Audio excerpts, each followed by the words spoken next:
perkotaan, dan juga bagaimana interlink ya atau hubungan antara kondisi-kondisi tersebut di pedesaan maupun di perkotaan. Lalu juga yang kedua itu ingin melihat mengapa masih terjadi kesenjangan antara desa dan kota. Dan juga ini lebih luas lagi kalau diperhatikan fenomenanya antara Jawa dan Pulau Jawa dan luar Jawa. Mengapa kondisi-kondisi ini terjadi dan kira-kira apa yang bisa dilakukan untuk memperkecil atau menghilangkan kesenjangan tersebut. Lalu yang ketiga, bagaimana kita bisa mewujudkan keadilan sosial dan ekologis di pedesaan dan di perkotaan, kondisi-kondisi apa yang diperlukan untuk mewujudkan hal tersebut, dan juga apakah ada contoh desa maupun kota yang sudah disebut berkeadilan sosial ekologis. Kira-kira itu secara umum gambaran yang ingin kita dengarkan dari narasumber pada pagi hari ini. Untuk mempersingkat waktu, saya langsung saja mempersilakan kepada Bang Yando Zakaria untuk memberikan pemaparan kira-kira 30 menit. Lalu kemudian nanti Mas Marco 30 menit juga, dan 30 menit terakhir kita berikan waktu kepada teman-teman untuk melakukan tanya jawab dan lain-lain. Silakan Bang Yando. Baik, terima kasih Mbak Yaya. Selamat pagi para hadirin peserta pelatihan ini, Green Leadership Indonesia ini. Pertama tentu terima kasih kepada panitia, khususnya Pak Khalid dan kawan yang telah memberi kesempatan kepada saya untuk berbagi. Ya. Tapi mungkin saya tidak akan berbagi ilmu kali ya, tapi berbagi keresahan untuk dapatan memperjuangkan keresahan itu ya. Kalau ilmu mari kita cari-cari masing-masing gitu. Di internet banyak. Nah, berbagi keresahan ini yang menjadi penting sebenarnya supaya kita bisa para alumni dari Green Leadership Indonesia ini bukan hanya sekedar orang yang berpengetahuan begitu, tapi juga lebih penting sebenarnya menjadi orang-orang pemimpin yang berkeinginan, mempunyai komitmen untuk berbuat sesuatu gitu. Iya, saya mendapat masukan dari panitia hasil polling atau semacam masukan dari peserta keinginannya apa. Wah, keder juga ya, 9 poin yang disampaikan panitia itu, wah itu udah jadi, kalau S2-nya nggak cukup tuh, tiga jurusan S2-nya itu. Ada ekonominya, antropologinya, dan seterusnya. Tapi ringkasan dari Mbak Yaya tadi saya kira penting untuk dan bisa membantu saya ya, di dalam menyampaikan beberapa hal. Boleh saya dikasih screen, share screen? Oh sudah ya. Saya mempersiapkan beberapa bahan tayangan pagi ini untuk memandu kita di dalam diskusi nanti. Gitu. Ya, tema kita hari ini adalah keadilan sosial dan ekologis dalam pembangunan kota dan desa. Nah, seperti yang saya sampaikan tadi, saya ingin berbagi keresahan sebenarnya. Mengapa dengan definisi apapun mungkin nanti kita bisa rumuskan sama-sama apa yang namanya keadilan sosial dan ekologis itu. Ini udah jadi mantranya Mbak Yaya dan kawan-kawan nih di Walhi gitu ya. Suatu kondisi yang ingin dicapai. Bagi saya apa yang diinginkan dengan mantra keadilan sosial dan ekologis itu sebenarnya sedikit banyaknya menurut bacaan saya, nanti kita bisa diskusikan, teman-teman boleh setuju boleh tidak begitu. Itu sebenarnya ada di dalam konstitusi kita. Jadi kalau kita bicara dalam konteks tadi bagaimana ke depan apa yang bisa kita lakukan dan seterusnya. Sedikit banyaknya menurut saya kita perlu juga melihat apa yang terkandung dalam konstitusi. Karena ini menjadi penting menurut saya supaya apapun nanti yang kita kerjakan untuk menjawab beberapa persoalan yang disampaikan oleh Mbak Yaya tadi itu mempunyai dasar di dalam konstitusi kita. Nah, dalam konteks ini saya ingin membawa teman-teman, kalau kita bicara desa, nanti kota biarkan Mas Marco yang melanjutkan begitu ya. Tapi saya ingin mulai masuk dari desa. Nah, bagaimana kita sebenarnya melihat desa itu? Ini nanti kalau kita kaitkan dengan konsep keadilan sosial dan ekologis itu tadi, gitu ya. Apakah dia semata-mata merupakan satuan tempat, ya? Kemudian kita juga mengenal istilah perdesaan begitu, dan sering dikotomikan, dihadap-hadapkan dengan perkotaan begitu. Atau desa itu juga merupakan kumpulan orang, ya. Dan yang lebih penting sebenarnya mungkin kedua dimensi ini hadir dalam konteks desa itu. Yang lebih penting sebenarnya juga kita memahami bagaimana hubungan antara kumpulan orang dan satuan tempat tadi. Jadi dengan kacamata dasar ini begitu, saya ingin nanti kita di ujungnya kita bisa berdiskusi tentang apa itu keadilan sosial dan ekologis. Ya, sosial bisa dikaitkan dengan kepentingan, nasib, keperluan dari kumpulan orang itu di dalam konteks kewilayahan tertentu yang kita sebut sebagai perdesaan. Nah, terhadap yang disebut desa tadi itu, menarik sebenarnya kita melihat bagaimana desa dalam konteks satuan orang dan tempat tadi itu diperbincangkan. Mungkin saya nggak tahu bagaimana teman-teman melihatnya begitu ya.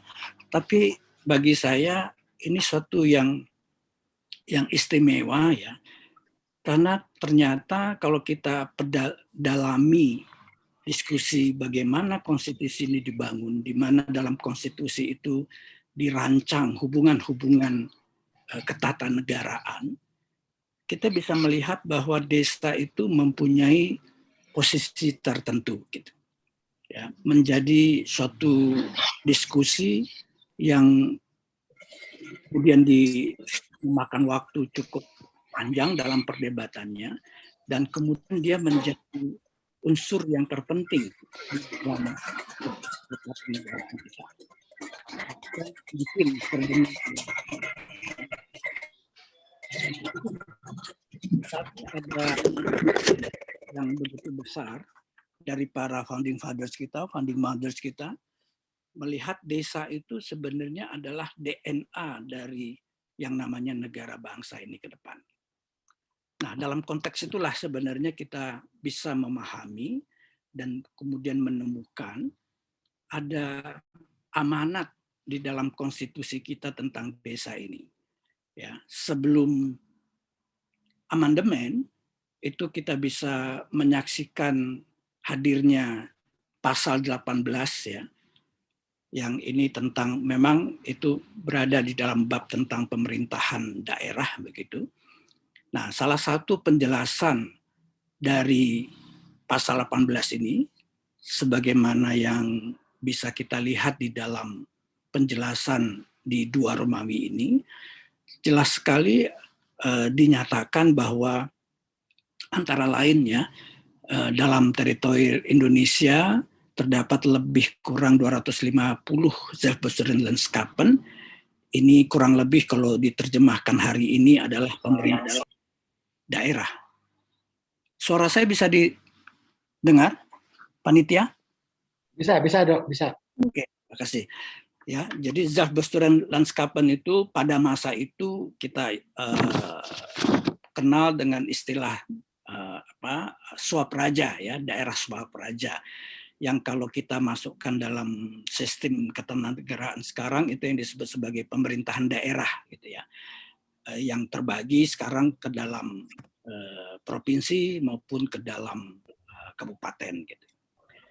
Nah, yang penting dalam diskusi kita pagi hari ini adalah lanjutannya dan Volksgemeenschapppen. Nah, Volksgemeenschapppen ini terjemahannya adalah apa yang kita kenal sekarang dengan masyarakat hukum adat. Nah, yang menarik konstitusi itu langsung merujuk siapa itu masyarakat hukum adat itu.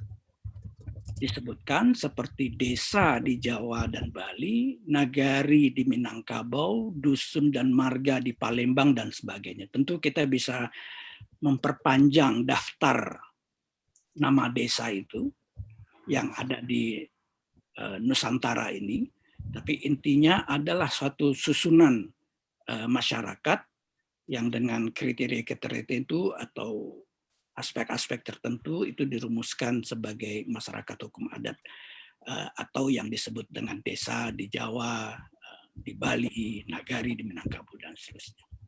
Nah, yang penting sebenarnya adalah konstitusi menyatakan secara tegas bahwa daerah-daerah itu dalam hal ini adalah kita bicara tentang masyarakat hukum adat atau desa mempunyai susunan asli. Susunan asli adalah maksudnya adalah bahwa yang namanya desa di Jawa itu ada susunan-susunan tertentu yang terdiri dari lapisan-lapisan pengelompokan sosial dan juga sistem kepemimpinan dan seterusnya gitu ya. Yang tentu saja struktur yang ada di desa Jawa berbeda dengan desa di Bali, berbeda dengan nagari dan seterusnya. Nah, tetapi yang penting dari pernyataan ini adalah bahwa negara ini mengakui itu gitu ya.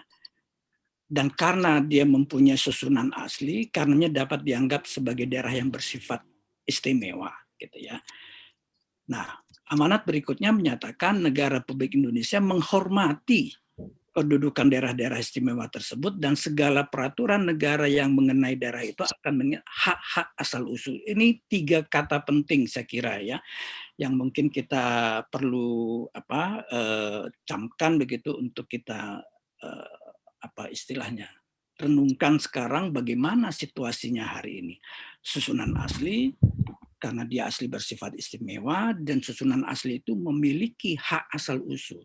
Nah, kalau kita kaitkan dengan konsep filsafat hukum yang mengatakan hak asal usul itu adalah hak bawaan. Jadi semacam HAM lah kalau konteksnya hak asasi manusia ya. Jadi tidak ada yang memberinya. Dia muncul begitu saja sebagai suatu akibat dari perkembangan si desa itu sendiri. Nah, kita bisa lihat misalnya di sebelah kanan ini hak asal usul itu bisa saja berupa desa sebagai suatu tatanan sosial di mana orang per orang, kelompok per kelompok diatur hubungan satu sama lainnya. Kemudian desa juga kita bisa lihat sebagai tatanan sosial politik dan hukum, bahwa ada aturan-aturan tentang otoritas mengatur kehidupan bersama di dalam desa itu. Dan yang terpenting juga adalah nanti tatanan sosial ekonomi yang kemudian kita bisa sebut juga ada ulayat dalam arti di desa itu tadi yang saya di depan kita lihat sebagai kumpulan orang juga satuan wilayah ya. Jadi desa itu adalah sekumpulan orang dengan aturan-aturan sosial, ekonomi dan politik dalam satu wilayah yang kemudian kita sebut sebagai ulayat itu atau wilayah adat dan seterusnya. Nah, ini amanat konstitusi ya, tapi kita kan tahu bagaimana implementasinya ketiga hal ini ya. Sampai reformasi 98 hampir tidak ada pengaturan-pengaturan yang secara khusus kemudian membuat hak-hak asal usul yang di amanat konstitusi ini diimplementasikan.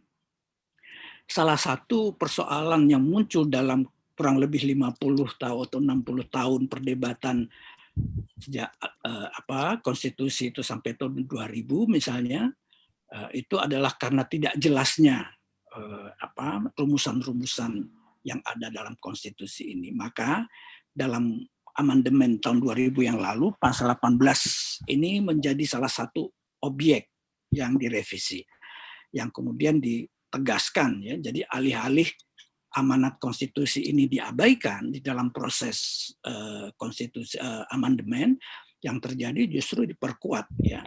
Kalau tadinya amanat ini berada di penjelasan dari pasal 18, pasca konstitusi amanat yang sama walaupun dengan rumusan yang agak berbeda itu muncul di dalam batang tubuh ya, sebagaimana yang diatur di 18B ayat 2. Nah, kita bisa lihat itu sebenarnya dasar ya, kalau kemudian nanti kita bertanya tadi, Mbak Yaya mengatakan mengapa bagaimana ketimpangan masih terjadi sebenarnya, kalau kita kaitkan dengan amanat ini seharusnya bahwa penguasaan sumber daya, kalau kita bisa menguasai sumber daya harusnya telah terjamin ya di dalam konteks amanat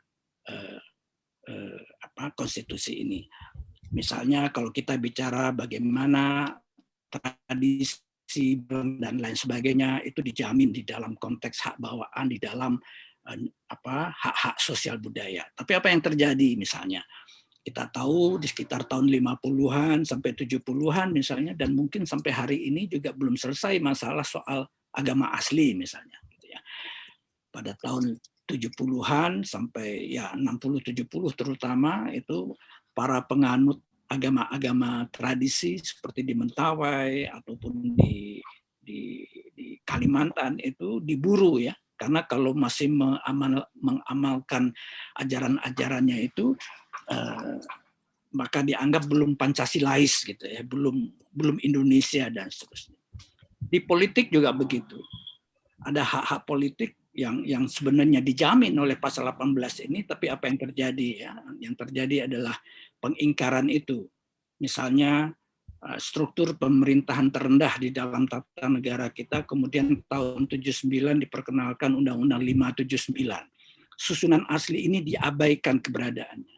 Memang tidak ada perintah untuk mengabaikan susunan asli ini, tetapi dengan dicangkokkannya pemerintahan desa itu, maka yang terjadi adalah susunan asli ini menjadi irrelevan, sosial irrelevan di dalam kehidupan mereka. Ini yang kemudian antara lain tadi saya pernah lakukan penelitian dalam buku yang tadi disebut moderator atau MC dengan Mandeh. Nah, hal yang sama sebenarnya juga kalau seandainya hak-hak ekonomi yang melekat kepada susunan susunan asli ini, tentunya sebenarnya distribusi sumber daya yang saat ini timpang itu tidak perlu terjadi gitu ya, karena ya amanat konstitusi itu sudah menjamin itu karena keberadaan dari susunan asli. Tapi yang seperti yang saya katakan tadi, pasca konstitusi, walaupun tahun 60 ada Undang-Undang Pokok Agraria yang mengakui hak masyarakat adat terhadap wilayah misalnya, sampai mungkin sampai hari ini, walaupun sudah berganti peraturan menteri, itu tidak terjadi ya. Maka kita bisa menyaksikan hari ini misalnya tanah ulayat yang sudah diakui negara itu tidak lebih daripada 20.000 hektar saja misalnya. Wilayah-wilayah adat yang masuk ke dalam kawasan hutan yang kemudian sekarang harus diperjuangkan melalui yang namanya nomenklatur hutan adat itu hanya 60.000 hektar saja dan seterusnya. Jadi yang terjadi adalah pengingkaran sebenarnya dari amanat konstitusi. Makanya tadi saya di depan di judul bahan presentasi ini kita harus menggugat bagaimana sebenarnya amanat konstitusi ini. Pasca reformasi semakin kuat sebenarnya kedudukan desa atau disebut nama lain tadi ya. Tadi ada pasal 18 ayat 2 dan juga muncul di dalam pasal 8 ayat 3 dan seterusnya. Ya, ini konstelasi kalau kita lihat ke dalam konstitusi ya, ada 3 pasal yang menjamin hak-hak desa tadi itu, istilah mereka dan mungkin inilah yang sekarang bisa kita lihat sebagai nomenklatur baru yang disebut sebagai masyarakat adat. Apa yang terjadi? Mengapa itu terjadi? yang terjadi adalah karena amanat konstitusi itu menurut saya itu disubversi ya oleh undang-undangnya sendiri atau undang-undang yang melanjutkan konstitusi itu. Yang pertama adalah sejak tahun 60 ini menimbulkan perdebatan yang panjang sampai tahun 98, yaitu Undang-Undang Pokok Agraria 560 itu memperkenalkan apa yang saya sebut sebagai logika pengakuan bersyarat gitu. Jadi hak masyarakat adat tadi yang dijamin oleh pasal 18 atau 18B ayat 2 tadi itu diakui kalau si desa tadi atau si nagari tadi atau masyarakat hukum adat tadi itu memenuhi syarat-syarat tertentu. Ya, misalnya ada orang yang masih ada sesuai dengan zaman dan seterusnya dan seterusnya. Tetapi Undang-Undang Pokok Agraria masih melihat pengakuan itu pendekatan yang sifatnya lebih sosiologis dan administratif ya. Tahun 99 kita melihat lahir sebuah kebijakan Permen Agraria 599 yang mencoba merealisasikan amanat UPA ya, bagaimana yang selama ini menjadi perdebatan itu membuat dengan Permen Agraria 99 ini dianggap dibuat menjadi lebih realistik gitu. Nah, namun pada saat yang sama belum lagi ini bisa berjalan, lahir Undang-Undang 4199 ya. Nah, ini subversi yang kedua ya. Undang-undang ini tidak lagi hanya sekedar melakukan pengakuan bersyarat, tetapi juga memperkenalkan sebuah tahapan pengakuan yang bertahap. Apa artinya? Artinya adalah kalau hutan masyarakat adat atau tanah masyarakat adat mau diakui, terlebih dahulu harus diakui subjeknya. Nah, ini berbeda dengan logika yang UPA. UPA tadinya tidak menganut itu. Ya, keberadaan syarat-syarat sosio-antropologis sebagai satu kelompok masyarakat adat supaya tanah adatnya diakui itu cukup pendekatan sosiologis administratif gitu. Tapi dengan Undang-Undang 41 pendekatan sosio-antropologis itu bergeser ke pendekatan politis. Mengapa saya sebut pendekatan politis? Karena subjek itu harus ditetapkan melalui sebuah perda, dan kita tahu perda itu adalah proses legislasi yang terjadi di Dewan Perwakilan Rakyat. Jadi inilah yang terjadi. Dan dilalahnya kemudian dalam putusan MK 35 logika pengakuan bersyarat ini juga ya. Jadi pada saat yang sama sebenarnya kita menyambut paling tidak saya ya, putusan MK ini 50% senang, 50% marah gitu ya. Senang karena ada pengakuan terhadap masyarakat adat dengan kriteria dan lain sebagainya, tetapi pada saat yang sama MK 35 juga mengakui logika pengaturan bersyarat dan bertahap ini gitu. Nah, yang terjadi, apalagi yang terjadi seperti yang sudah saya singgung tadi, sampai hari ini tidak mudah sebenarnya bagi masyarakat adat atau desa sekalipun untuk mengklaim sumber daya baik dalam bentuk lahan pertanian maupun hutan dan seterusnya, karena ada subversi. Nah, padahal kalau kita kaji sebenarnya apa yang dikandung di dalam pasal 67 ini sebenarnya awalnya itu adalah sebuah perdirjen ya yang lahir pada masa Orde Baru.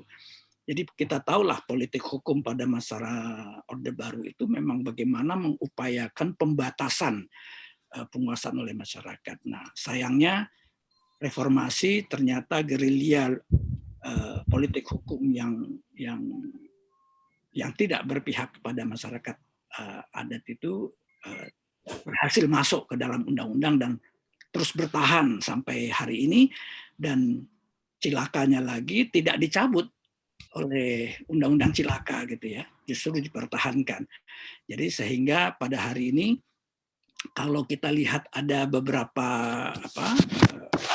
kendala yang sebenarnya dihadapi oleh masyarakat adat untuk menghidupkan hak-haknya begitu, itu tidak bisa terjadi gitu ya, karena keberadaan pasal 67 ini yang kemudian jadi rujukan undang-undang sektoral yang lain, termasuk misalnya sekarang peraturan Menteri Agraria 18/2019 tentang pengakuan tanah ulayat itu mengacu ke sini juga. Bahkan misalnya undang-undang pengadaan tanah itu mengacu gitu, bahwa masyarakat adat memang bisa diganti tanahnya, tapi tanahnya yang diganti itu masyarakat adatnya harus diperdakan dulu. Boleh jadi uang ganti ruginya nggak cukup tuh untuk membuat perda itu. Itulah situasi yang dihadapi hari ini. Ya, saya percepat saja. Nah, ini logika hari ini. Jadi untuk mendapatkan tanah adat, hutan adat, atau wilayah kearifan tradisional, wilayah pesisir, dan hak-hak lainnya itu harus melalui proses. Karena di penetapan sih, aku juga ingat si Tasya tuh ngomong, kenapa bisa konsisten? Karena dia itu. Halo? Oke, ada bocoran.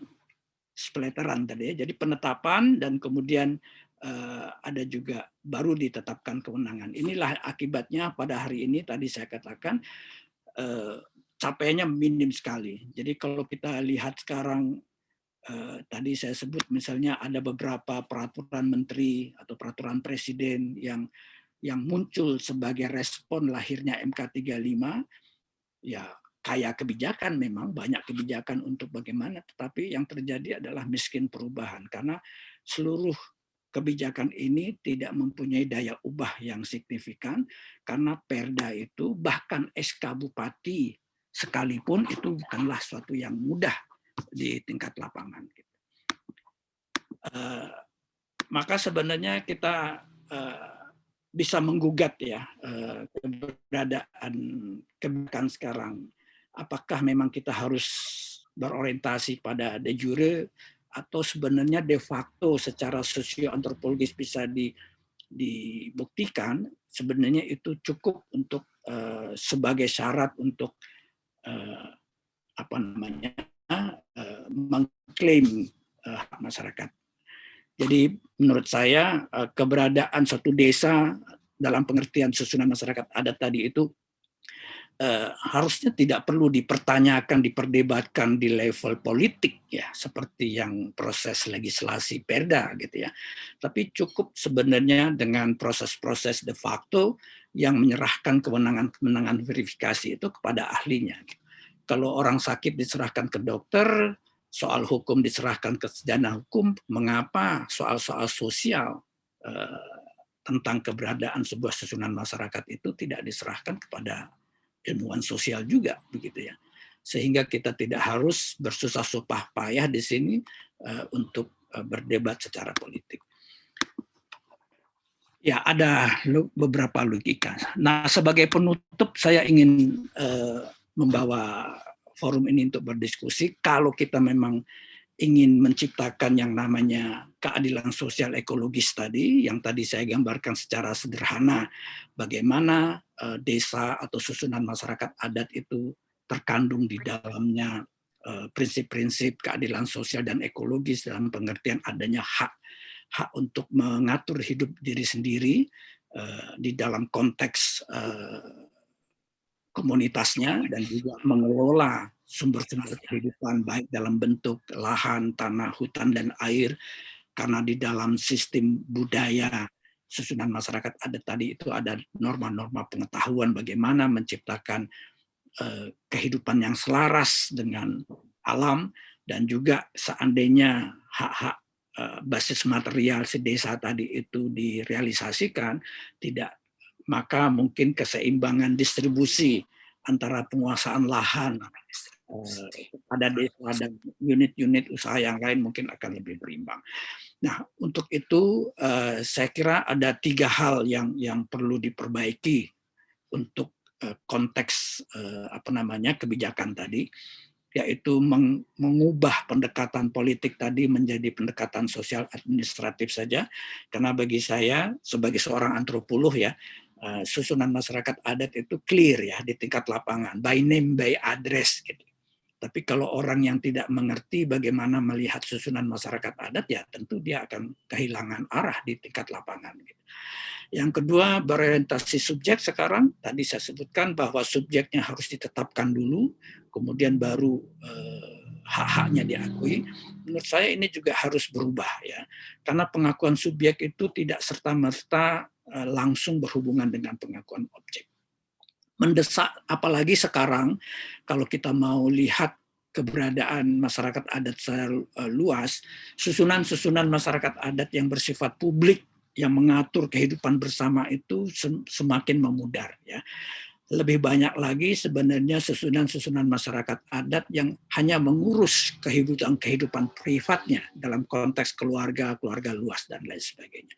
Nah, di sisi lain, objek hak dari masyarakat adat itu juga sangat kompleks, ada tanah, ada agama, ada soal budaya yang lain-lain, yang menurut saya itu tidak selesai dengan hanya pengakuan subjek. Karena masing-masing pengakuan objek itu membutuhkan pendekatan, pengakuan, perlindungan, dan promosi tentang hak-hak budaya adat yang bersangkutan. Jadi setiap objek itu bisa saja berhubungan dengan subjek hak yang beragam, sehingga pengakuan yang serta-merta pengakuan subjek saja itu mungkin akan membuat lebih rumit lagi pengakuan objeknya. Yang penting sebenarnya adalah bagaimana tanah adat diakui, bagaimana hutan adat diakui, bagaimana agama-agama tradisi diakui, bagaimana pengetahuan-pengetahuan tradisional tentang obat-obatan diakui, dan lain sebagainya. Tanpa harus kita bersibuk-sibuk dengan pengakuan subjek. Karena pengakuan subjek itu ada juga ahli hukum yang sudah mengatakan, ya seperti Bu Maria misalnya, sudah clear di dalam konstitusi. Tidak perlu lagi dinyatakan, apalagi dibuktikan dengan adanya perda dan lain sebagainya. Yang ketiga, cenderung sekarang ini pengaturan itu sangat sentralisasi, ya. Bahkan di RUU masyarakat adat versi DPR yang ada sekarang itu, keberadaan masyarakat adat itu sampai tingkat pusat gitu. Saya kira ini juga mengada-ada, ya.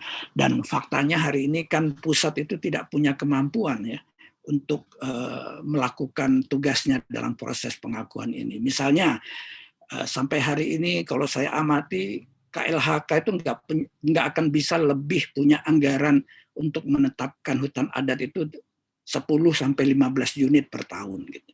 Nah, kapan hutan adat ini bisa akan diakui?